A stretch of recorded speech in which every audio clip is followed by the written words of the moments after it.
जबकि विज्ञान को समझना होगा।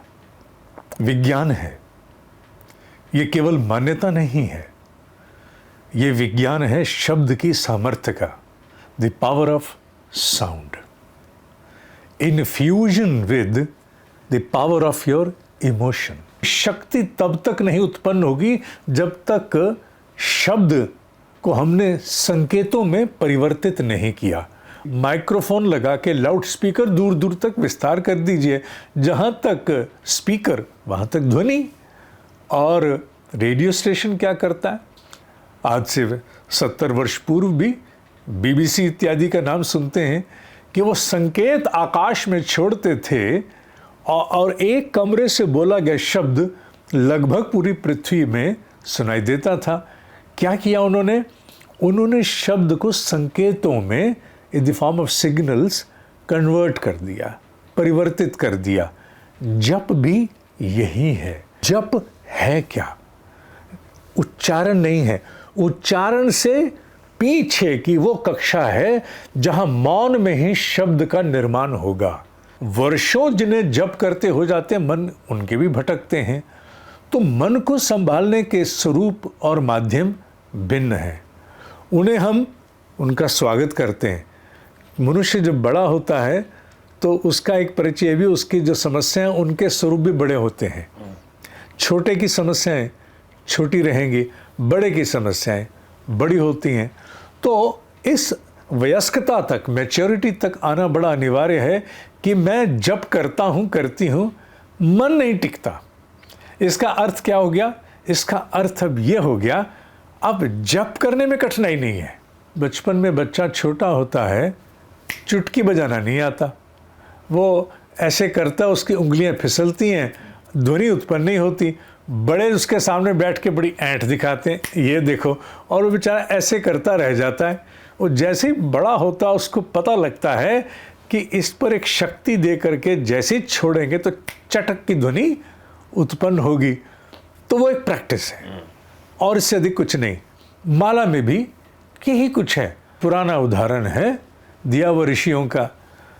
गोली लीजिए बंदूक की और किसी को कंकड़ पत्थर की तरह मारिए, क्या होगा? खरोच भी लग जाए तो गनीमत है। और उसी गोली को बंदूक में दाग के मारिए तो जानलेवा। यही मंत्र है। मंत्र का सामान्य उच्चारण और मंत्र का जप, इन दोनों की शक्ति में बिल्कुल यही अंतर है। हम भी जब एक विज्ञान में, एक विधा में, जब किसी एक एवेन्यू में जब चलते हैं, जैसे हम और सूक्ष्म होते चले जाते हैं, उसके नए रहस्यों को हमारी चेतना ही फिर जगाती है। तब वो समय आएगा जब हम पूछेंगे कि आसन कपड़े का या कुशा का, आसन वूलन हो या कौन सा हो, माला कौन से वाली हो, इत्यादि इत्यादि। वो सूक्ष्मताएं तब आएंगी। नमस्कार। गीता ऑनलाइन की गायत्री महामंत्र पर सीरीज लगातार जारी है और शुरुआती 2 एपिसोड्स में आपके मन में जो शंकाएं थीं उनका समाधान करने का प्रयास किया गया। आगे भी जारी रहेगा। क्या मांगा जाए, ये बहुत महत्वपूर्ण था। और सच पूछिए तो इससे गायत्री महामंत्र के विषय में तो आपको जानकारियाँ मिलती ही मिलती हैं, लेकिन जीवन जीने के लिए हम जब जीवन में आगे बढ़ते हैं, अपेक्षाओं से भरे हुए होते हैं, चाहतों से हम सब भरे हुए हैं, तो क्या मांगना चाहिए जैसे विषयों को भी हमने थोड़ा विस्तार से समझा है। और जैसा मैं हमेशा कहता हूँ, आपके सवाल बड़े मददगार होते हैं, तो आपकी जिज्ञासाओं को आप लगातार रखते रहें। गायत्री महामंत्र की सीरीज़ में अब हम जब आगे बढ़ रहे हैं, तो आपने पहले ही थोड़ा सा हिंट कर दिया था कि विधि को लेकर बहुत बात होती है, जाप कैसे किया जाए को लेकर बहुत बात होती है। मैं अपना एक अनुभव बताता हूँ आपको शुरुआत करने से पहले कि ये वाली उंगली नहीं, ये वाली उंगली से करना चाहिए, इसको माला को इस तरीके से पकड़ना चाहिए। और फिर अब तो आजकल काउंटर भी चलने लगे हैं, तो वो एक अलग जैन जी जो है उसके मन में बहुत सारे सवाल आते हैं।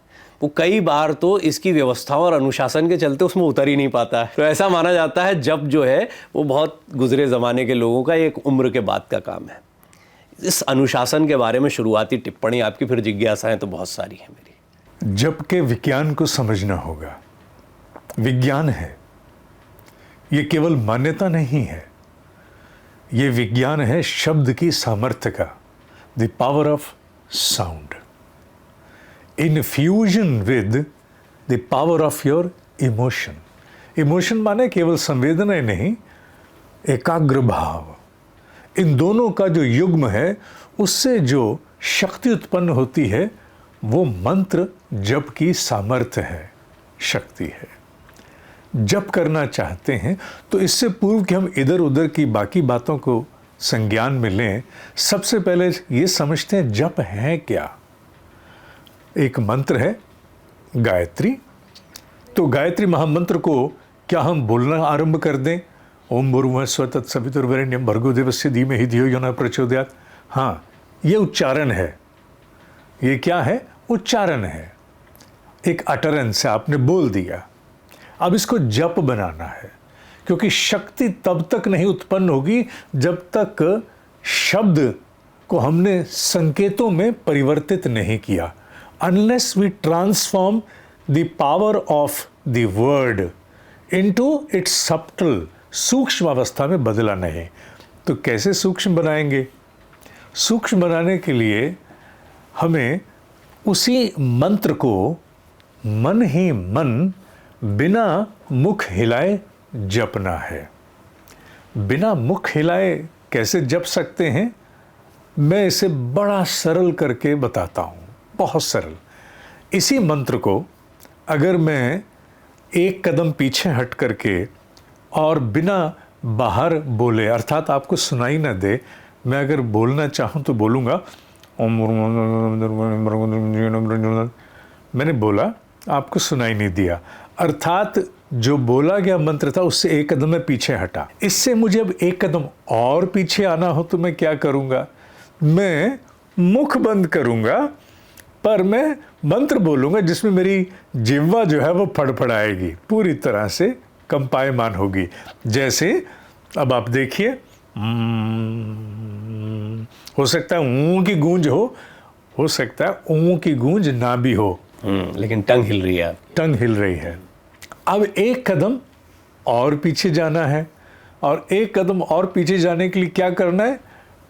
टंग, जिह्वा फ्लैट पड़ी हुई है, जिह्वा बिल्कुल फ्लैट है, और जो मंत्र है पूरा का पूरा वो अब जिह्वा पर नहीं है, वो यहाँ से स्थानांतरित होकर, शिफ्ट होकर के, और वो यहाँ चला गया मेरे मस्तिष्क के भीतर, विद इन माई हेड। अब वो मन ही मन हम कई बार बहुत सी बातें कहते नहीं हैं, कहते हैं, अभ्यास तो हमें पहले से हैं, पर उनको हमने कभी एक अनुशासन, एक विधि से नहीं कहा। अब हम उस शक्ति का अनुशासन और विधि से प्रयोग करेंगे। तो हम क्या करेंगे? हम एक अभ्यास लाने का प्रयास करेंगे कि मंत्र बोला जाए पर साइलेंटली, बिल्कुल मौन स्वरूप में मन ही मन मंत्र चला जाए। पर अभी तो हमारा जो मुख है वो इस बात का अभ्यस्त है, उसे प्रैक्टिस है कि जब तक मुंह नहीं हिलाया पूरा, शब्द बोला गया बाहर निकला नहीं, ऑडिबल नहीं हुआ, तब तक कुछ कहा ही नहीं। यही तो अभ्यास है जो सामान्य उच्चारण को जप की शक्ति में बदलेगा। तो सबसे पहले उच्चारण और जप, इन दोनों का भेद समझना बहुत आवश्यक है, अन्यथा मंत्र की शक्ति को हम छू नहीं पाएंगे। तो ये यात्रा है, और ये कोई बहुत कठिन यात्रा नहीं है, ये सरल यात्रा है। पर हाँ, क्योंकि अभ्यास नहीं होता तो हमें लगता है कि ये कठिन है। अभ्यास हो जाने से कोई समस्या ही नहीं रहती। तो अभ्यास कैसे बनाया जाए? अभ्यास बनाने के लिए बहुत सरल स्वरूप में आप प्रतिदिन, क्या हम साधना करना आरंभ कर दें? अभी आप साधना ना भी आरंभ करो, भले ही आप साधना एक सप्ताह उपरांत आरंभ कर लेना, पर उठते बैठते चलते फिरते घूमते हुए एक प्रैक्टिस आरंभ करो। वो प्रैक्टिस क्या है? ओम, और उसके बाद फिर और उसके उपरांत साइलेंटली, जिसका केवल आपको बोध है। जब वो साइलेंट हो जाएगा जप, तो आपको केवल बोध है। आपने क्या किया? आपने शब्द को अब सूक्ष्म में परिवर्तित कर दिया। इसका बहुत सुंदर उदाहरण मेरे ब्रह्म ऋषि दिया करते थे कि माइक्रोफोन लगा के लाउड स्पीकर दूर दूर तक विस्तार कर दीजिए, जहाँ तक स्पीकर वहाँ तक ध्वनि। और रेडियो स्टेशन क्या करता है? आज से 70 वर्ष पूर्व भी BBC इत्यादि का नाम सुनते हैं कि वो संकेत आकाश में छोड़ते थे और एक कमरे से बोला गया शब्द लगभग पूरी पृथ्वी में सुनाई देता था। क्या किया उन्होंने? उन्होंने शब्द को संकेतों में in the form of signals convert कर दिया, परिवर्तित कर दिया। जप भी यही है। जप में भी हमने जो शब्द है उसे संकेतों में परिवर्तित करना है, क्योंकि संकेत में जैसे ही वो परिवर्तित हुआ इनटू सिग्नल्स, तो क्या होगा? उसकी जो रीच है, उसका जो प्रसार, उसका प्रवाह है, वो बहुत दूर दूर तक जाएगा। वो इस पूरी पृथ्वी में आच्छादित हो सकता है। और फिर जितने अंशों में हम जप करते चले जाएंगे, वो प्रसारण होता रहेगा, ट्रांसमिशन होता रहेगा। तो क्या होगा? उससे जुड़ी हुई जितनी भी अन्य इस पूरी पृथ्वी पर, मैं पृथ्वी शब्द का प्रयोग कर रहा हूँ, ज़्यादा उपयोग तो कहना ब्रह्मांड है, पर चलो ब्रह्मांड बड़ा हो गया। पृथ्वी के आसपास, ऊपर नीचे, चहुं ओर जितनी भी सजातीय लाइक माइंडेड तरंगे हैं, वो सारी आकर्षित होकर के प्रसारण केंद्र पर वापस आती हैं, लौटती हैं। जैसे कोई संगीत का आप कार्यक्रम करते हैं, तो जहाँ से प्रसारण होता है उस स्टेशन पर चिट्ठियाँ आनी आरंभ हो जाती हैं। उसकी तो सीमा है, सुनने वाले 1 लाख और चिट्ठी डालने वाले 2। पर यहाँ शब्द के विज्ञान में ऐसा नहीं है। जितने मंत्रों का आप जप करते हो, उन सबके अनुपात में बराबर ही नहीं, उससे कई गुना अधिक। कैसे? जैसे थोड़े से बीज बिखेरते हो आप, तो कितनी थोड़े से बीज से हजारों लाखों बालियां निकल आती हैं। एक बीज से कितना कुछ हो जाता है। ठीक उसी प्रकार एक एक जपा गया मंत्र अपने आप में उस सूक्ष्म जगत में बीजारोपण है। उसके प्रस्फुटन से इतनी शक्ति अर्जित होकर के वापस लौटती है, जिसके कारण मंत्र की शक्ति, मंत्र की सामर्थ्य को जाना जाता है। और हमारा कार्य केवल उतना ही है। क्या कार्य है हमारा? हमारा कार्य केवल इतना है कि हम शब्द को संकेत में ले जाएं। वो प्रैक्टिस है। और जैसे जैसे ये जप की सामर्थ्य आती जाएगी, मंत्र की शक्ति सक्रिय होने लगेगी। आरंभ में तो होता ही है। नई गाड़ी कोई भी आप चलाने का प्रयास करते हो, तो कितने भी दक्ष ड्राइवर आप हैं, फिर भी तो आप देखते हो गाड़ी की लेंथ कितनी है, विड्थ कितनी है, उसका बैक मिरर कहाँ है, क्या पीछे के कोई अब कैमरा चलता है कि नहीं, साइड मिरर इत्यादि। आप एक बार तो आभास लेते हो ना।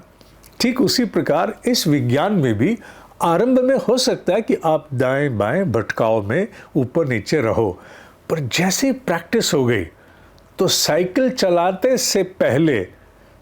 से पहले जितना असमंजस बैलेंस बनाने का होता है, साइकिल सीख जाने के बाद तो उड़ती है।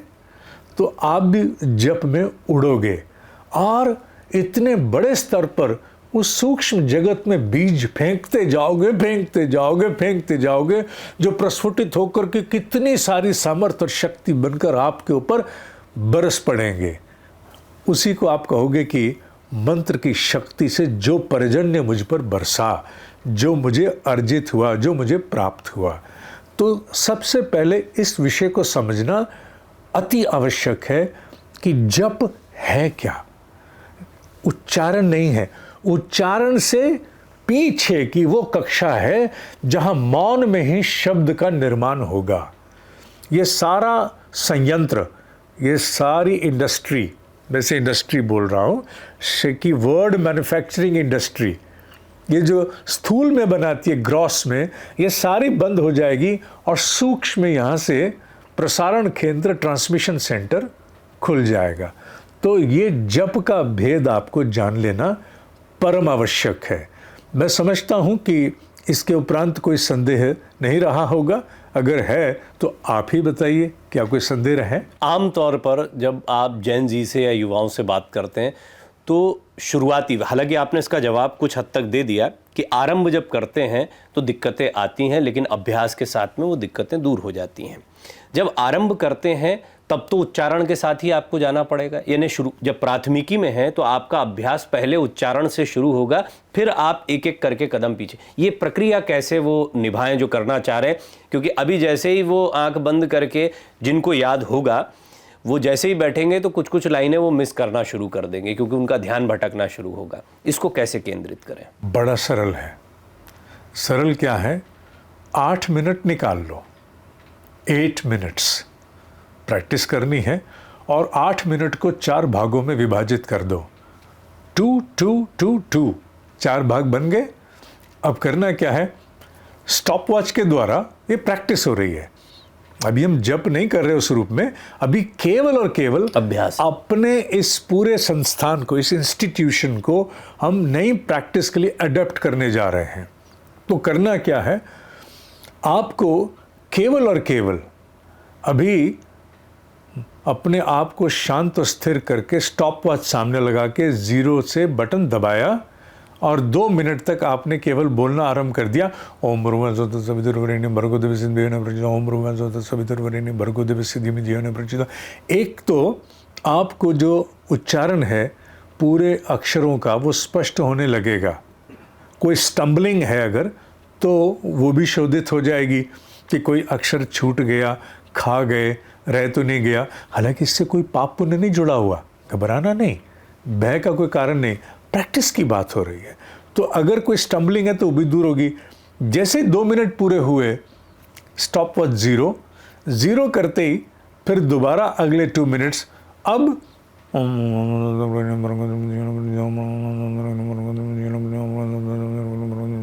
इसमें भीतर भीतर एक एफर्मेशन चलेगी, क्या मैंने शब्द सारे पूरे बोले ना, ठीक बोले ना। वो एक सीकिंग सेल्फ अप्रूवल रहेगा, जिसे आप अपने गहन अनुभव से ही जान जाओगे। उसके बाद फिर स्टॉप वॉच 0। तीसरा, 4 भाग कहे थे, 2 हो गए। एक में बोल के, एक में बुदबुदा के, एक में अब जिह्वा फ्लैट फड़फड़ाएगी।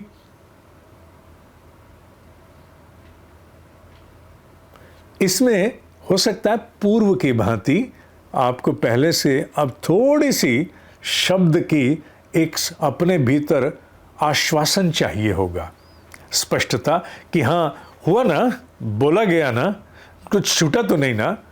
कोई बात नहीं, वो भी असमंजस दूर हो जाएगा। पर ध्यान रहे, एक भाव सतत, भय नहीं करना, इससे कभी कोई पाप नहीं लगेगा।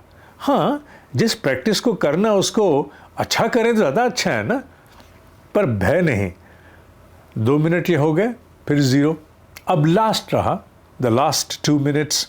अब फिर से 0 पे प्रेस किया और साइलेंटली बैठ करके अंदर। हो सकता है इसमें थोड़ी स्पीड स्लो रहे, क्यों? क्योंकि पहली बार आप शब्द का निर्माण संकेतों में साइलेंटली करने लगे हो, तो you may take some time, समय लग सकता है। जीभ चाहेगी मैं लप पाऊं, मैं हिलूं तो सही, मुख चाहेगा कुछ तो हो, क्योंकि उन्हें तो आज तक ये सब कार्य करने का अभ्यास है, वो इस काम में प्रवीण है। पर आपने अब उनसे उनका अधिकार छीन लिया, क्योंकि आपको नई उड़ान चाहिए, आपको तो हजारों बीज आकाश में फेंकने हैं। तो नए प्रयोग के लिए समय लगेगा, क्योंकि वो सारा संयंत्र इनएक्टिव है जिसमें साइलेंटली, मौन में शब्द का निर्माण होता है। The construction of the word in silence, वो अभी तक आपका प्लांट चालू नहीं हुआ था, वो प्लांट पहली बार चालू होने लगा है। तो सारी मशीनरी अभी बिल्कुल इनएक्टिव पड़ी थी, आप उसे पहली बार एक्टिव करने जा रहे हो।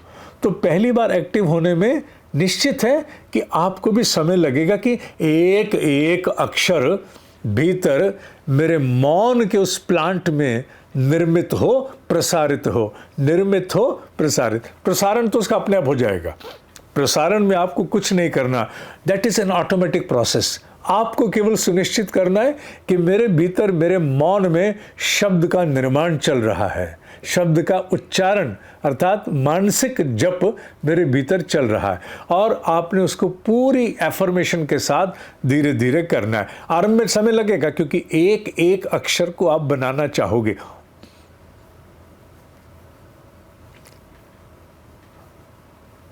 इस प्रकार से समय लगेगा, लग जाने दो, पर हां, तुमने जप अब आरंभ कर दिया। तो ये प्रथम प्रैक्टिस है जिससे एक सप्ताह में आप देखोगे कि आपको बोलेगे उच्चारण की अब उतनी आवश्यकता नहीं है। आप क्या करोगे, आप कहोगे नहीं, ये जो मैंने 2-2-2 करके 4 पार्ट्स किए हैं, अगर संभव है तो मैं रफली 8 मिनट के 3 पार्ट्स कर देता हूँ या देती हूँ। तो 3 पार्ट्स में वो बोलने वाला छोड़ो, उसकी आवश्यकता नहीं है। अब मैं यहीं से शुरू करती हूँ। बराबर के पार्ट्स हो गए, 3 कर लिए, फिर जीभ पर बढ़ा के और फिर साइलेंट में। तो साइलेंट वाले को टाइम और अधिक मिल गया क्योंकि बोलने वाला तो छूट गया। जैसे कुछ दिन बीतेंगे तो आपको और विश्वास आ जाएगा, हाँ आई कैन डू इट। तो फिर क्या करोगे, फिर आप इसके 4-4 मिनट के 2 भाग कर देना। पहले भाग में अब तो इसकी भी जरूरत नहीं है, आवश्यकता नहीं है। क्यों? क्योंकि अब आपको थोड़ी प्रैक्टिस हो गई है। अब आप जिह्वा को फ्लैट रखो अंदर और हिलाना शुरू करो। और जैसे ही 4 मिनट पूरे हो जाएं, शुरू हो जाओ साइलेंस। अच्छा, थोड़े दिन की प्रैक्टिस और हो गई। अब क्या करना है? अब क्या करना है कि अब पूरे 8 मिनट केवल और केवल साइलेंट को देने हैं। साइलेंट को देने, हाँ, पर इसमें एक साथ में टैक्टिक जोड़ लो। What tactic? टैक्टिक ये है कि मुझे अगर 8 मिनट निभाने में कठिनाई होगी तो मैं क्या करूंगा या करूंगी, मैं जिह्वा को फड़फड़ा करके फिर से आश्वस्त हो जाऊंगा, कॉन्फिडेंट हो जाऊंगी और फिर साइलेंट में चला जाऊंगा। तो जैसे कहते हैं ना, हमारे इधर फार ईस्ट में, हमारे यहाँ जो ईस्टर्न स्टेट्स हैं, वहाँ एक बैम्बू डांस होता है जिसमें हम देखते हैं कि महिलाएं, 2 महिलाएं आमने सामने 2 बैम्बू लेके बैठती हैं, ऐसे बैम्बू टकराती हैं, और एक नर्तक जो है वो जैसे ही बैम्बू दूर जाते हैं वो पैर बीच में रख के कूद जाती है। बैम्बू टकराते हैं, उसका पैर बाहर होता है, फिर बैम्बू दूर जाते हैं और फिर कूद के आती है। तो ये टू एंड फ्रो आना जाना लगा रहता है। तुम्हें भी जप में ऐसा आरंभ में करना पड़ेगा कि तुम जप शुरू करोगे मन ही मन में साइलेंट, पर जैसे लगेगा लैक ऑफ कॉन्फिडेंस, छूट रहा है, पूरा मंत्र नहीं गया, तो वापस आ जाओ। जैसे ही विश्वास आ गया फिर साइलेंट चले जाओ। तो ये आना जाना, एक बात निश्चित है कि अब शब्द बाहर नहीं जा रहा क्योंकि होंठ बंद है, केवल और केवल सहायता ले रहे हैं जिह्वा के फड़फड़ाने की। तो कभी जिह्वा भी स्थिर साइलेंट, और कभी जैसे लगा कि विश्वास डगमगा रहा है, मंत्र जपा ही नहीं गया लगता है, संशय हो गया, जिह्वा हिलनी शुरू हो गई। तो इन दोनों में आना जाना चलेगा। और ये आना जाना अगर लंबे समय तक भी चले तो भी क्या दिक्कत है?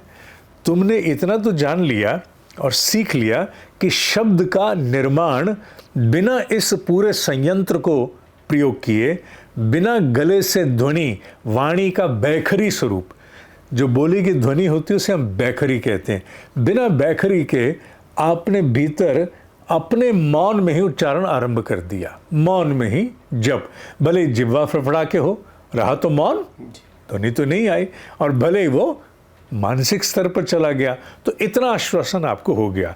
अब भले इस पर कितना भी समय लगे, कई महीने लगते हैं तो लग जाएं, पर हम अब शब्द को एक सूक्ष्म संकेत में ले जाना सीख चुके हैं।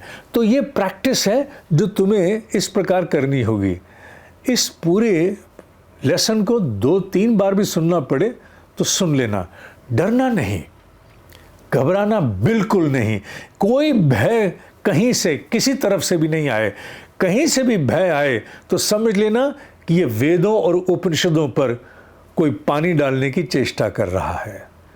आने वाले किसी भी भय और भीरुता को इतना ही मानना कि वेद उपनिषदों पर पानी डालने की चेष्टा की जा रही है। कोई भय नहीं करना और अपनी प्रैक्टिस आरंभ कर दो।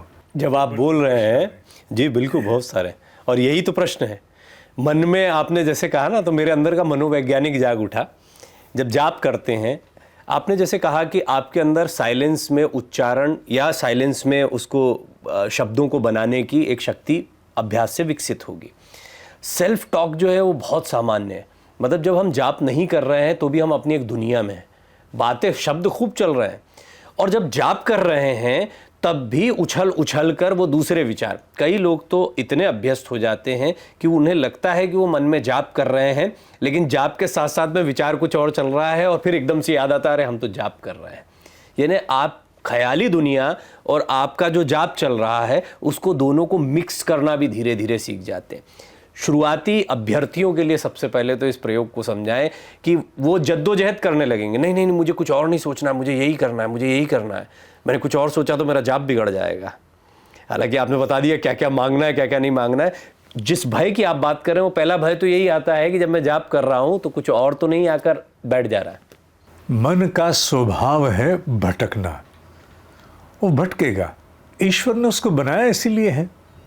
तो अभी हम मन की जो गति और स्थिरता है उस पर अभी हम इस एपिसोड में बात नहीं करेंगे। अभी हम केवल जप पर रहते हैं कि जप क्या है, जप कैसे करना, और जप में अपने आप की प्रैक्टिस के लिए स्वयं को कैसे तैयार करना। जैसे ये हो जाएगा तो निश्चित है कि आरंभ में किसी का भी मन भटकता है, उसका स्वरूप केवल आरंभ में नहीं, वर्षों जिन्हें जप करते हो जाते हैं मन उनके भी भटकते हैं। तो मन को संभालने के स्वरूप और माध्यम भिन्न है, उन्हें हम उनका स्वागत करते हैं। मनुष्य जब बड़ा होता है तो उसका एक परिचय भी, उसकी जो समस्याएं उनके स्वरूप भी बड़े होते हैं। छोटे की समस्याएं छोटी रहेंगी, बड़े की समस्याएं बड़ी होती हैं। तो इस वयस्कता तक, मैच्योरिटी तक आना बड़ा अनिवार्य है कि मैं जप करता हूँ, करती हूँ, मन नहीं टिकता। इसका अर्थ क्या हो गया? इसका अर्थ अब ये हो गया, अब जप करने में कठिनाई नहीं है, जप की प्रैक्टिस फर्राटे से चल रही है, मन टिकाने में दिक्कत मन टिकाने में दिक्कत। इसका अर्थ ये हो गया कि अब आप एक कक्षा ऊपर चले गए हो।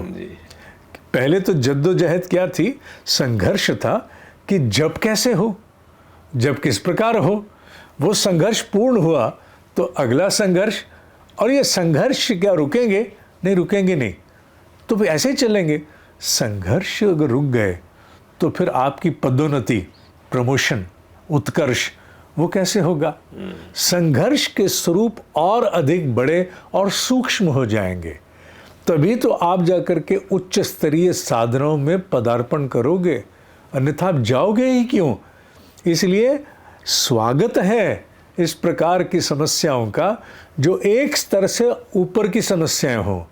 इसका अर्थ यही होगा कि हमने एक क्लास पार कर ली, अब अगली क्लास में हम आ गए। पिछला अब समस्या नहीं करता, वो नहीं तंग करता, हमें अभी वर्तमान परेशान कर रहा है। तो वर्तमान माने पूर्व से उत्कर्ष। तो मन, जैसे मन की बात आएगी कि मन टिकाया कैसे जाए, तो हम मानेंगे कि जो कुछ हम इस एपिसोड में उल्लेख कर रहे हैं वो सद गया। हाँ, अब मैं इसमें कुछ और जोड़ना चाहूँगा, अगर आपको कोई प्रश्न नहीं है। नहीं, आप बताएं, मैं सुन रहा हूँ ध्यान से। आपने जब आरंभ किया था तो एक उल्लेख किया था आपने जप की काउंटिंग का, माला का। माला, हाँ, माला अर्थात काउंटिंग, हम उसे काउंटिंग शब्द के साथ संबोधित करेंगे। और आजकल काउंटर भी आ गए हैं जो उंगलियों पर लोग लपेट करके चलते हैं, वो आप पर छोड़ा गया। काल के अनुरूप बहुत कुछ बदलता है, वो आप पर छोड़ा गया। आप अगर माला से सहज नहीं हो तो आपके लिए सबसे अच्छा काउंटर क्या है? आपके लिए सबसे अच्छा काउंटर है टाइमर। आप एक बार एक अनुमान लगा लो कि मैं 1 मिनट में कितने मंत्र जप सकती हूँ विद द प्रेजेंट प्रैक्टिस। अगर प्रेजेंट प्रैक्टिस अभी कच्ची है तो समय ज़्यादा लगेगा। प्रेजेंट प्रैक्टिस से जब और आगे चले जाएंगे तो जप की गति फास्ट हो जाएगी। ये फास्ट कितनी? इतनी फास्ट कि जितनी गति से आप आरंभ में प्रैक्टिस करते हो, ये 5 गुना अधिक तीव्र हो सकती है, 5 times फ्रॉम हेयर। और वो कैसे होगा? प्रैक्टिस से होगा।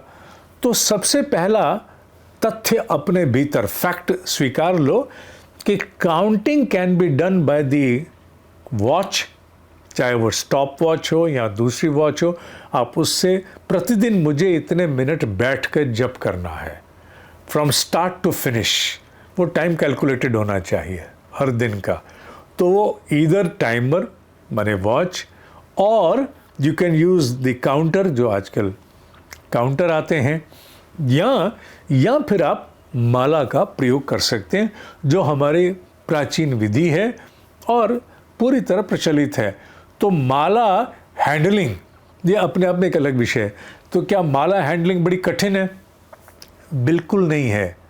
इन उंगलियों को जो प्रैक्टिस आप दे दो, बचपन में बच्चा छोटा होता है, चुटकी बजाना नहीं आता, वो ऐसे करता, उसकी उंगलियां फिसलती हैं, ध्वनि उत्पन्न नहीं होती।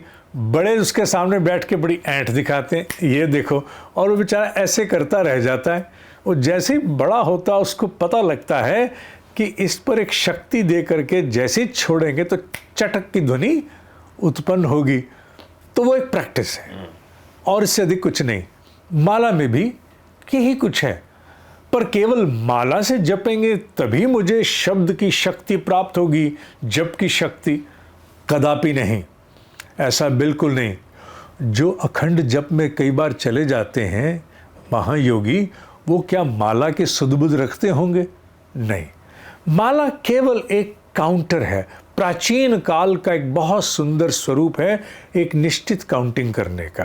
तो माला का इतना ही दायित्व है।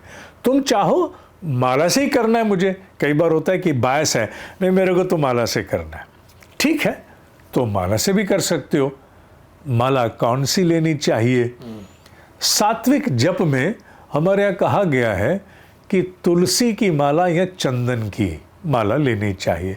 वो वाली क्यों ना लें, वो वाली क्यों ना लें, इस पर बहुत अधिक विवेचना में मत जाओ, क्योंकि हमारे पूर्वजों ने जिस ज्ञान को एक अनुभव से, और ज्ञान कहाँ से लिया? तरंगों से, वाइब्रेशंस के जो उनके अनुभव रहे जिस पदार्थ के साथ, उन्होंने वैसी स्थापना कर दी। अभी तुम इतना दिमाग उस पर मत खर्च करो कि ये क्यों नहीं तो वो क्यों नहीं। अभी तुम केवल एक काउंटर तक सीमित रहो कि मेरे लिए काउंटर है, मुझे एक जप का काउंट करना है कि रोज उतना ही मुझसे हो जाए, तो मैंने माला ली। चंदन अथवा तुलसी, मेरे पास दोनों माला है जी। ये माला मेरे हाथ में, ये तुलसी की माला है, बड़ी सहजता से, सरलता से मिल जाती है और आप इसे कहीं से भी प्राप्त कर सकते हैं। अब नकली असली के विचारों में मैं नहीं जाऊंगा, क्योंकि तुलसी में क्या नकली आती होगी, मुझे इसका बोध नहीं है। चंदन की माला नकली असली आप जानो, वो मेरा विषय नहीं। ये चंदन की माला है, प्रमाणिक स्रोत कहीं से भी आप प्राप्त कर सकते हैं। ये दोनों मैं साथ इसलिए साथ में मैंने रखी हैं ताकि दोनों को देख लें। भेद केवल इतना कि ये चंदन है, ये तुलसी है, और दोनों माला हम इस गायत्री के सात्विक जप में प्रयोग करते हैं। तो माला का प्रयोग कैसे करना है? माला के प्रयोग के लिए बहुत सरल है। ये हमारे बीच की जो मिडिल फिंगर है, इस मिडिल फिंगर, क्योंकि सबसे ज़्यादा बाहर यही निकली हुई है, आप इस प्रकार इसको फोल्ड कर लेते हैं तो बाहर निकली है। इसे हम इंडेक्स फिंगर कहते हैं, तर्जनी। इसका प्रयोग हमारे यहाँ सात्विक उपासनाओं में नहीं होता है, पर हमारे यहाँ जो सात्विक उपासनाएं हैं उनमें इसका प्रयोग हम नहीं करते। इसलिए आपने इसको यहाँ टिकाया, एक सपोर्ट सिस्टम दिया।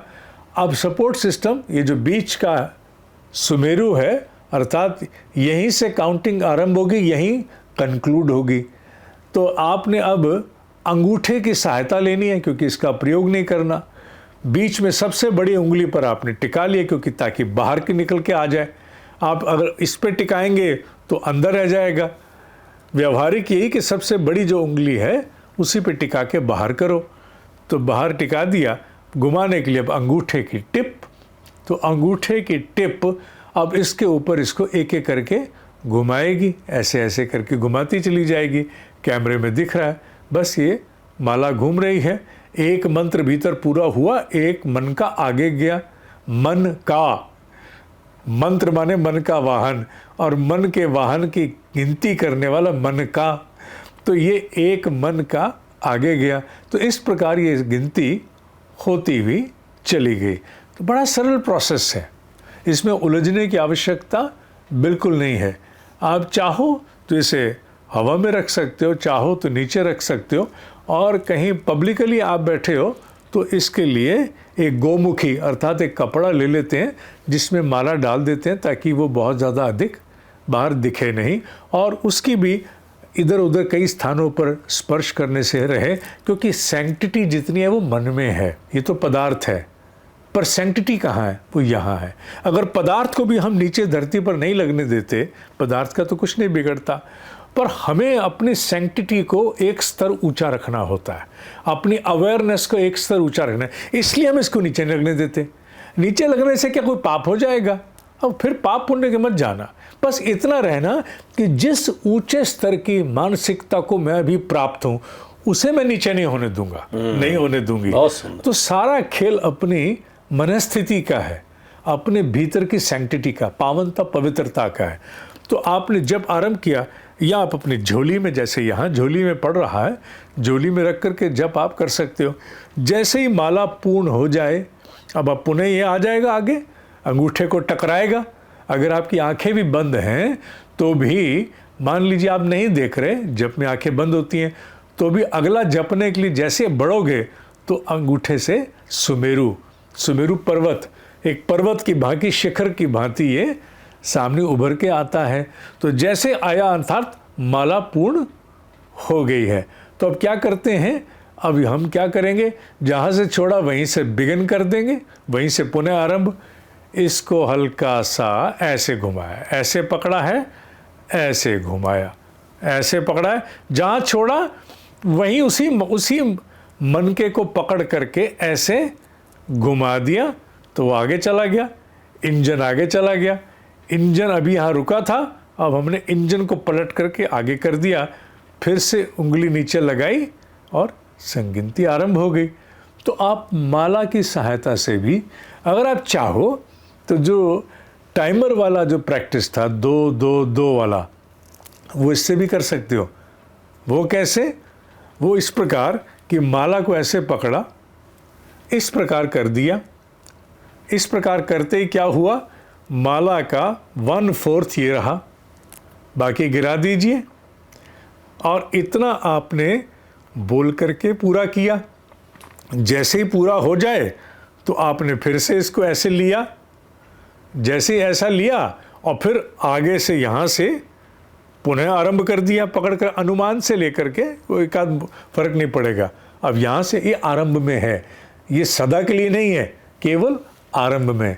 इस प्रकार आप अपनी माला के भी out of even just an assessment, एक अनुमान से भी आप यहाँ हाथ रख लीजिए और रख करके जपते जाइए। जब यहाँ आ जाए तो नाप करके फिर यहाँ इसके सामने यहाँ रख लीजिए, जप लीजिए, तो फिर उसके बाद यहाँ फिर रख लीजिए, आधे में आ गया, फिर बाकी आधे को पूर्ण इस प्रकार मौन में करना है। तो एक माला के आप अनुमान से 4 भाग भी कर सकते हैं। थोड़ा बहुत आगे पीछे हो गया तो हो गया, क्या फ़र्क पड़ेगा? 4-5 मंत्र जप इधर से उधर हो गए, कोई अंतर नहीं आएगा। धीरे धीरे आप 30% पे भी आ सकते हैं, 50% पे आ सकते हैं, पूरी माला भी, ये आप पर आधारित है। तो आप माला के द्वारा भी इसे जप को कर सकते हैं। तो माला का महत्व उतना ही है।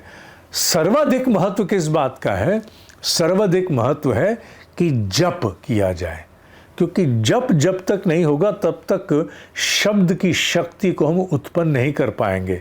शब्द के द्वारा जो सूक्ष्म जगत में हम तरंगे छेड़ना चाहते हैं, जो हम चाहते हैं कि उससे जुड़ी हुई समूची सजातीय तरंगे वापस लौट करके आएं, वो सारी वर्षा हमारे ऊपर उस शक्ति की, उस ऊर्जा की हो, तो उस एनर्जी को अपने ऊपर वापस लाने के लिए सबसे पहले जप पर हमें जाना होगा। तो most important than counting is जप। काउंटिंग इज ऑल्सो इम्पॉर्टेंट, महत्व है उसका, इसमें कोई संदेह नहीं है। पर अभी वर्तमान में आरंभ करते लिए तुम्हारे लिए महत्व है जप को समझना। जप नहीं तो काउंटिंग करके भी क्या काउंटिंग, किसकी काउंटिंग? कि जप में तो गए नहीं तो फिर काउंटिंग किसकी? फिर तो काउंटिंग आप यूं ही कर रहे हो। और जप और उच्चारण का फर्क समझना हो तो पुराना उदाहरण है दिया वो ऋषियों का। गोली लीजिए बंदूक की और किसी को कंकड़ पत्थर की तरह मारिए, क्या होगा? खरोच भी लग जाए तो गनीमत है। और उसी गोली को बंदूक में दाग के मारिए तो जानलेवा। यही मंत्र है। मंत्र का सामान्य उच्चारण और मंत्र का जप, इन दोनों की शक्ति में बिल्कुल यही अंतर है। एक को आपने गोली बना के दाग दिया बंदूक में और दूसरा आप कंकड़ पत्थरों की तरह मारते चले जा रहे हैं।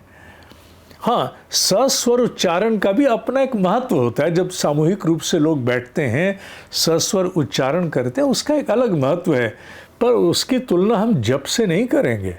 जप अपने आप में बड़ा प्रचंड विज्ञान है। एक ऐसी विधि है जो अनायास ही जप कर्ता के भीतर से उठती है। एक कदम और आगे जाऊं, हालांकि आज ये विषय नहीं है, पर मन में भाव आ गया तो मैं अपने आप को रोकता नहीं।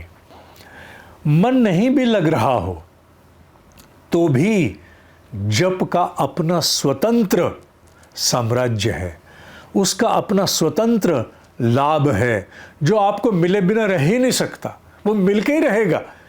ठीक है, अगर आप मंत्र के साथ, जप के साथ एकाग्रता का फ्यूजन कर दोगे भाव का, तो बहुत बड़ा विस्फोट हो सकता है। पर नहीं भी हुआ तो भी आप खाली नहीं रहे। भटकते मन में भी आप खाली कदापि नहीं हो। हाँ, उत्तम तो ये है कि उस शक्ति को और आगे ले जाया जाए। बंदूक, गोली को कंकड़ से बंदूक में लाए। अब अगर बंदूक से मिसाइल में जाना हो तो कहाँ बंदूक कितनी, 100, 200, 300, 400, 500, 800 मीटर या 1000 मीटर, और missile ICBM, inter continental ballistic missile 10,000 हज़ार किलोमीटर जा सकते। तो आपने अगर दोनों को जोड़ दिया तो और आगे। पर अभी हम यहीं रहते हैं। मैंने बीच में इसलिए कहा क्योंकि मन में कई प्रकार की शंकाएं, प्रश्न समानांतर उठते चले जाते हैं और व्यक्ति चाहता है कि अगर ऐसा तो वैसा। क्योंकि बहुत से बार मन में भाव आता है कि अगर हमने कोई रिकॉर्डिंग चला दें, पीछे टेप रिकॉर्ड की रिकॉर्डिंग चला दें, मोबाइल फ़ोन में चला दें, तो हाँ चला सकते हैं अपने आप को एक सूदिंग इफ़ेक्ट देने के लिए कि हाँ मुझे लग रहा है कि आई एम इन ए पायस, पावन सराउंड, मेरे आसपास का वातावरण पावन है। पर जप की शक्ति तो हो नहीं सकती। क्यों? क्योंकि वो जो पदार्थ का इक्विपमेंट है उसमें चेतना नहीं है, और वो चेतना तुम्हारे भीतर है। तुम्हारे भीतर की चेतना को शब्द का संघान करना है, उस शब्द का जो छोड़ना है, प्रवाह देना है, वो तुम्हारी चेतन क्षमता को देना है। वो तुम्हारे ही भीतर से होगा। वो बेचारा सारा दिन भी उपकरण, इंस्ट्रूमेंट रटता रहेगा तो जप की शक्ति का कण तृण मात्र भी नहीं आएगा। वो तुम्हारे भीतर से होना है, वो तुम्हें ही करना है। मरे बिना स्वर्ग नहीं। तो मरे बिना स्वर्ग नहीं, अर्थात जपे बिना उसकी सामर्थ्य, उसकी शक्ति को प्राप्त करना असंभव है। तो आज हमने अभी तक जप के विषय में जाना और काउंटिंग के विषय में भी जाना। मैं चाहूँगा आपका प्रश्न। एक प्रश्न इसी से आ रहा था कि जैसे आपने कहा चंदन और तुलसी की माला, बहुत सारे लोगों का, मैं जानता हूँ कि सामान्य तौर पर लोग जो हैं अभी अगर वो प्राथमिकी दर्ज कर रहे हैं अभी जप के लिए और आपकी इस शुरुआती बात को सुन रहे हैं, तो फिर रुद्राक्ष की माला, कि स्फटिक की माला, कि हमारे पास कोई, हालांकि आपने बता दिया कि काउंटिंग, माला का महत्व काउंटिंग तक है, आप काउंटर का भी इस्तेमाल कर सकते हैं। दूसरा मन में प्रश्न आ रहा था कि माला को लेकर ऐसा लगता है कुछ अनुशासन है, जबकि काउंटर्स या स्वतंत्र रूप से अगर आप जाप करते हैं तो आपको वो बाधा जैसी जो दिखाई देती है अनुशासन की, वो नहीं दिखाई पड़ती है। तो ऐसे में माला जप और फिर दूसरे तरीके, और माला में भी अगर कोई भेद है तो काउंटिंग और माला का अनुशासन, इसको थोड़ा संक्षेप में आप जरूर समझाएं। सामान्यतः हम जब भोजन करते हैं तो साबुन से हाथ धो लेना पर्याप्त होता है। पीछे कोरोना वायरस आया था तो साबुन से हम लोग ऊपर चले गए थे और एक रसायन के साथ सैनिटाइज़र का पदार्पण जीवन में हुआ था और अपने आप को आश्वस्त करते थे कि इससे सारे बैक्टीरिया खत्म हो जाएंगे। और केवल उतना ही नहीं था पर्याप्त, अपने आप को बचाने के लिए हम लोग मास्क भी पहनते थे, कुछ मास्क और विकसित स्तर के होते थे। और इतने नहीं, आने वाली सब्जियों को धोना, आने वाले थैलों पर भी स्प्रे करना इत्यादि। सामान्य जीवन में क्या हम ये सब करते हैं? नहीं, कदापि नहीं। हम क्या करते हैं? साबुन से हाथ धो लेते हैं, अच्छे खुले पानी से सब्जियां धो लेते हैं। बहुत आया तो कई बार लिक्विड सोप इकट्ठा करके पानी में घोल करके उससे कभी सब्जियां धो ली, फिर ताजे पानी से धो ली, वो भी कम होता हरे पत्तों में कभी हो गया तो। इसलिए कि खरपतवार इत्यादि के साथ साथ अगर कोई इसमें कीटनाशक औषधियाँ भी हों तो उनका प्रभाव धुल जाए, हम इतना ध्यान रखते हैं। आए हुए थैलों इत्यादि को सैनिटाइज हम नहीं करते हैं, अपना हम सामान्य जीवन इसी प्रकार चलाते हैं। कभी हॉस्पिटल जाएं तो सैनिटाइज़र इत्यादि का प्रयोग वहाँ हो जाता है, अन्यथा सामान्यतः यही चलता है। अभी हम सामान्य स्तर पर जप आरंभ कर रहे हैं, इसलिए हमारी दृष्टि भी सामान्य ही रहनी चाहिए। कोरोना काल हो या कोई काल हो, जब कोई वायरस और अधिक सूक्ष्म होता है, अर्थात जब खतरा अथवा कार्य और अधिक सूक्ष्म होता है, तो फिर क्या करते हैं? उसके हिसाब से प्रयोगकर्ता पीपी सूट पहनते हैं। और वो और अधिक बड़े बड़े पीपी सूट, जिनको रेडिएशन में जाके काम करना है, वो क्या करते हैं? वो फिर और बड़े स्तर के कठोर कुछ ऐसे अपने ऊपर आवरण लाते हैं जिससे कि रेडिएशन उनको छू नहीं पाए। पर क्या सामान्य जीवन हमें ऐसे जीना पड़ता है क्या? नहीं, हमको इस प्रकार के पीपी सूट या एंटी रेडिएशन सूट पहन करके थोड़ी चलते हैं। वो वो लोग जिन्हें बहुत ऊंचे को प्रयोग करने हैं। कौन से प्रयोग करने? उन शक्तियों से अब हाथ उनको करना है जो और अधिक सूक्ष्म अति सूक्ष्म हो गई, क्योंकि जितना वो सटल होते जाएंगे उतना शक्ति बढ़ती जाती है। रेडिएशन कितनी सटल पावर है, कितनी खतरनाक है उतनी सूक्ष्म। सामान्यतः ऐसा नहीं होता। आप चंदन, तुलसी, रुद्राक्ष, स्फटिक, इनको भी यूं ही जान लो। जब आपकी मनस्थिति और आपके भीतर की सूक्ष्मता उन स्तरों को प्राप्त होगी जहां आपकी चेतना है, सारा चेतना का खेल, आपकी चेतना आसपास के वातावरण, आसपास के पदार्थों में भी प्रवाहित, ट्रांसेंड हो गई और वो उनको भी अब उनकी सामर्थ्य को भी साथ ले रही है।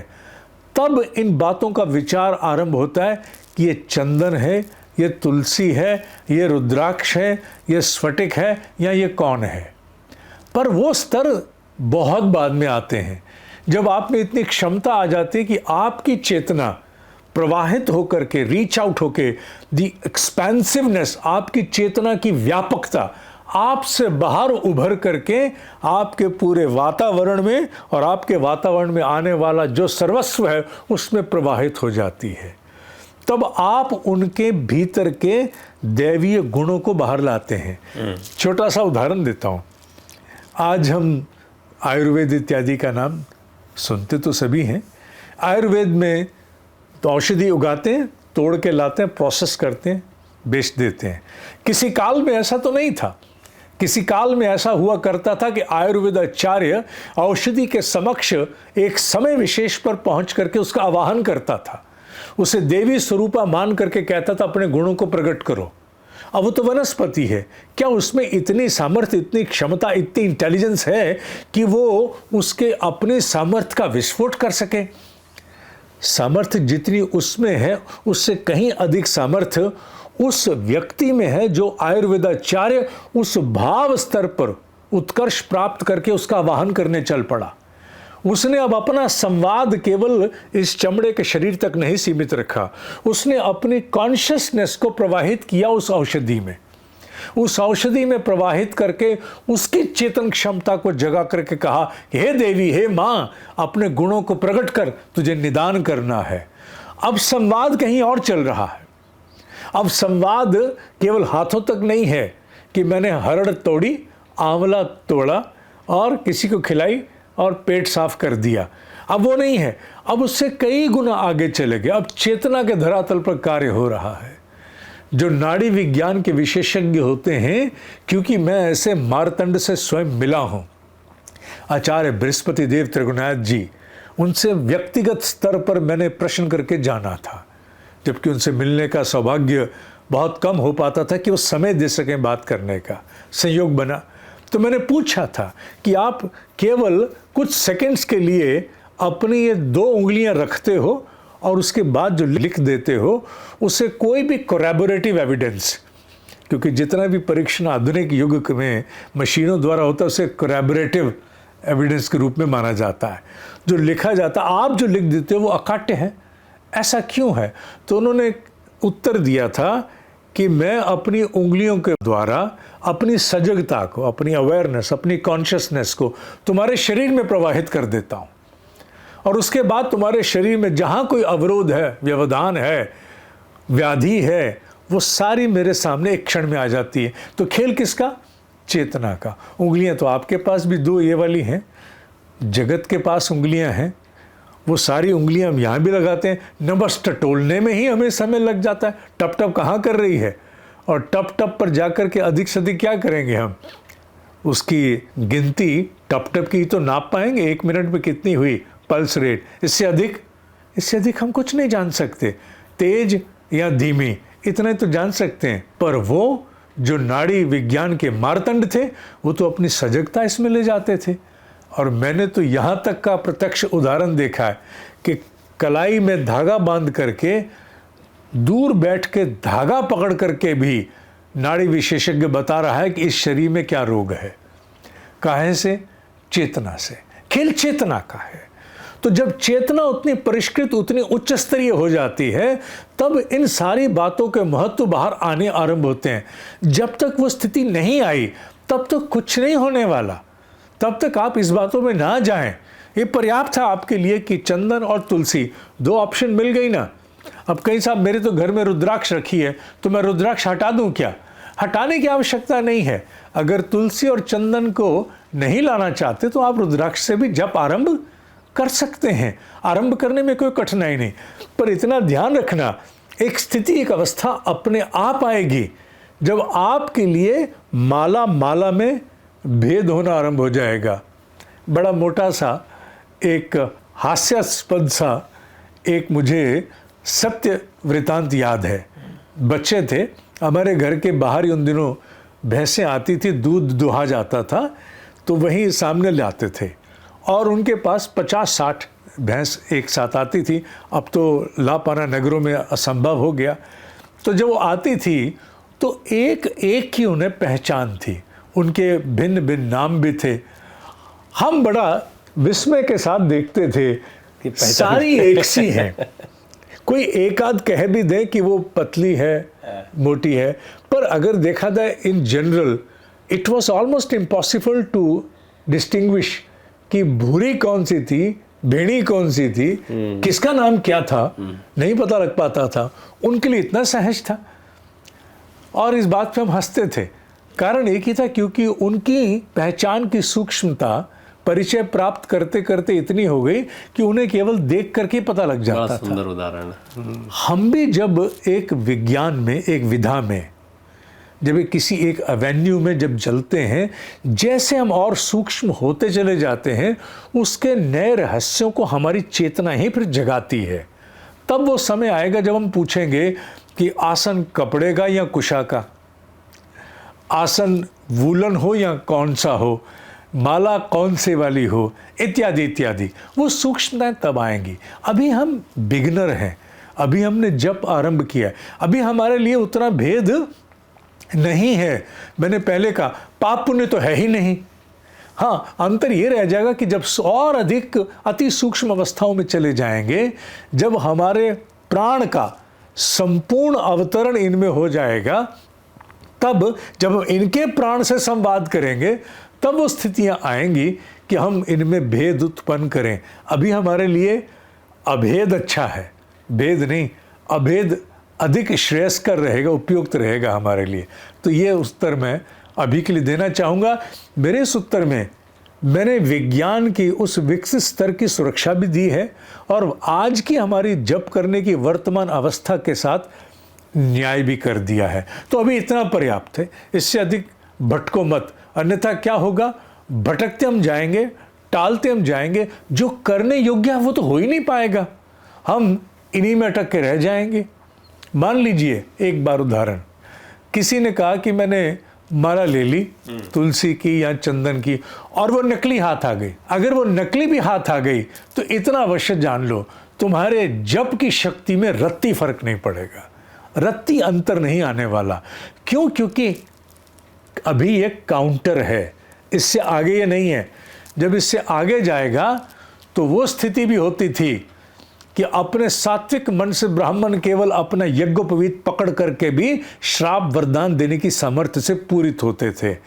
यज्ञोपवीत तो धागे का होता है, धागे में सामर्थ्य कहाँ से आई? सामर्थ्य तो बेटा चेतना की है, वो धागे में भी प्राण तो चेतना ही डालेगी ना। तो खेल चेतना का। अभी तुम जो उपलब्ध है आरंभ कर दो। अब मेरे अंदर तो सवाल उमड़ने घुमड़ने लगे हैं बहुत सारे। एक पहला सवाल जो लोगों के मन में भी आएगा कि क्या कोई समय काल भी इसके लिए तय किया जाए कि इस समय पर बैठकर करना है और कितनी बार करना है? भी आपने कहा अंक तो है ही, काउंटर से करते हैं तो 100 मुफीद पड़ता है, आसान पड़ता है, ये 108 का मामला जाता है। अब हो सकता है कि आप कहेंगे इस पर तो और विस्तार से आगे चर्चा होगी, लेकिन समय यानी किस काल में किया जाए और काउंटिंग यानी कितना किया जाए, इन दो पर संक्षिप्त अभी जानकारी दें तो डिटेल में इसको हम डिस्कस जरूर करेंगे। समय, संख्या और स्थान, इन तीनों का महत्व है, पर इन तीनों का महत्व पाप और पुण्य से नहीं है। आप केवल इतना जान लो, समय का महत्व है प्रातः सूर्योदय से 2 घंटे पहले से लेकर सूर्यास्त के 1 घंटे बाद तक, ये समय का महत्व है। इसके बीच में गायत्री जप हो सकता है। जब सूर्य अस्त से 1 घंटे बीत जाए, पूर्ण हो जाए, तो उसके बाद गायत्री जप को लेकर नहीं जाना है। स्थान एक रहे तो वहाँ अपने मनस्थिति को अधिक सैंक्टिफाइड करने में, पावन बनाने में हमें सहायता प्राप्त होती है। तो ये स्थान का महत्व है। अपने आप को बटोर करके उसी स्थान पर लाने में सहजता होती है, बदलने में नहीं होती है। संख्या, संख्या इज ए कमिटमेंट कि इतना तो रोज मुझे करना ही है। संख्या माने संकल्प, एक निश्चित संकल्प। तो समय, स्थान और संख्या तीनों का महत्व है। पर अभी बात मैं चाहूँगा इस एपिसोड में नहीं, अगले एपिसोड में इसे और आगे लेके चलें, जिससे कि जो विधि वाला पक्ष है ये अपने न्याय को प्राप्त हो। उसके उपरांत हम और बहुत से पक्ष हैं जो लेते रहेंगे। जैसे उदाहरण के लिए मन की बात हुई, और मन जो है वो अपने आप में इतना विस्तारित विषय है कि हो सकता है 2-3 एपिसोड उस पर हम बातचीत करते रहें। विधि, निश्चित तौर पर आपके मन में बहुत से सवाल मेरे मन में यहाँ पर बहुत से सवाल आ रहे हैं कि विधि को लेकर या इसके अनुशासन को लेकर किस तरीके से प्रारंभिक स्तर पर ये भी समझना है कि एक समय के बाद में जब आप एक स्थिति में पहुँचते हैं तो बहुत सारे सवालों के जवाब खुद ब खुद मिलने भी लगते हैं। चाहे वो आसन की बात हो, माला किस तरीके की होनी चाहिए, इन सारी चीज़ों के बारे में आपको धीरे धीरे और ज़्यादा चीज़ें पता लगती हैं। एक और महत्वपूर्ण बात, उंगलियां हम सबके पास होती हैं, नब्ज़ वाला जब उदाहरण दे रहे थे, लेकिन चेतना भी हम सबके पास होती है, लेकिन चेतना का वो विकास और वो स्तर क्यों नहीं होता है, ये मेरे मन में एक जिज्ञासा है। जिज्ञासा मैं दर्शकों के सामने भी रख देता हूँ, इस पर भी हम निश्चित तौर पर बात करेंगे। लेकिन आज की सुंदर चर्चा के लिए पुनः एक बार आपका बहुत बहुत धन्यवाद, सादर प्रणाम। आप दर्शकों का बहुत बहुत धन्यवाद, आपको भी प्रणाम है। अपने सुझाव, अपने प्रश्न अवश्य हम तक पहुँचाते रहें। बहुत बहुत धन्यवाद आपका। प्रतिदिन मेरे साथ 3:58 ब्रह्म मुहूर्त ध्यान की रिकॉर्डिंग उसके उपरांत भी लाइव छोड़ दी जाती है। तुम अपना अनुशासन बनाओ और जुड़ो।